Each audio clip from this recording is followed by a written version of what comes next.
Hey guys, Tat here and welcome to another Call of Duty Ghosts video for today. Going to be showing you what I think is the best sniper rifle and the best sniper class for Call of Duty Ghosts multiplayer, making sure that you guys spend your squad points on the right stuff to get the most amount of kills in the multiplayer mode. So, for me the choice of the best sniper is between two. It's between the USR and the L115, and to me the USR just shades it, so I have picked the USR basically because the stats for this weapon are a lot better. The fire rate, the magazine size and the movement, the speed at which you can move with the weapon is all better than the L115. It's got the same zooming in or ADS speed as the L115 and it's got slightly slower reloading times, but that doesn't really matter too much. Basically the USR is a one-shot kill from the waist upwards, but you can make it a one-shot kill throughout the whole body, so pretty much anywhere other than the arms, because the arms is never going to be a one-shot kill.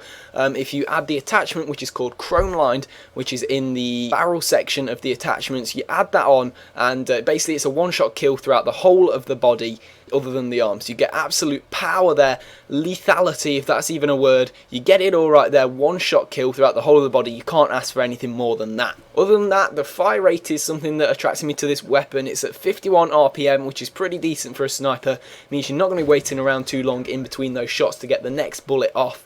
The magazine size is decent at 6, and with extended mags it does go up to 9, so that is good as well. It's got by far the best mobility of all the sniper rifles, so you're going to be able to get around that map a little bit quicker than all the others and just easier without any additional perks in there as well, so that is useful. You don't feel weighed down at all by this weapon. It's actually a pretty fast weapon to run with, so yeah, as I've said, the ADS speed is pretty decent as well. It's at 0.4 seconds, which is the same exactly as the L115, which is really its main competitor of the sniper rifles, to be honest. And the reload speed is not too bad either, at 4.7 seconds if you have an empty magazine, or 3.5 seconds if you have a half-filled magazine. A tad slower than some of the other sniper rifles there, but I think it's a price worth paying for that extra damage and the extra speed that you're going to have with the mobility and the rate of fire as well. Moving on to the secondary, there's no real official choice that you should have here. It's just down to your personal preference really, so I'd just leave this one up to you. I like to have a bit of firepower, so I like the PDW down there, but you can have any weapon that you want really for your secondary. Again, for the lethal and tactical grenades, it's very much down to your own opinion. For me, I like to use, for a sniper class, I like to use the IED as the lethal, and as a tactical I like to use a concussion grenade. As for my perks though, I would say that you'd be better off using these perks if you are a sniper and you're going to be wanting to use this sniper class. The first one I've chosen is Quick Draw for faster aiming. Gets you down that ADS sight just that little bit quicker because they are 0.4 speed into that ADS normally, so this quickens it up a little bit.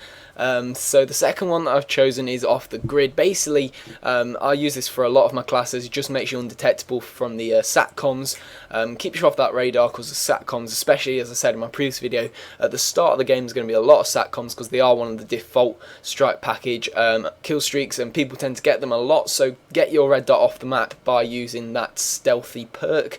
The third perk that I've chosen is called Focus. This basically reduces the weapon sway when aiming down the sights and reduces the flinching when you get shot. So if you get shot and you're aiming down your sights, it's going to reduce that kind of flinching action you do when you shoot, which is kind of annoying at times. Just means that if someone else gets the first shot on you, you can still go ahead and get that lethal shot on them, because of course you only need one shot on them in the whole of the body if you've got that attachment on, whereas if they've got, say, an assault rifle or an SMG, they might have to get 3 or 4 shots onto you. So it just helps in that flinching and swaying department, and it's just useful. So yeah, that is what I think is the best setup for a sniper class. If you have any personal changes or preferences, put them in the comment section down below to help other people out. Thank you very much for watching, guys. A quick like as always would be really appreciated. Subscribe for loads more COD Ghost stuff, and I'll see you all in a bit. Ciao.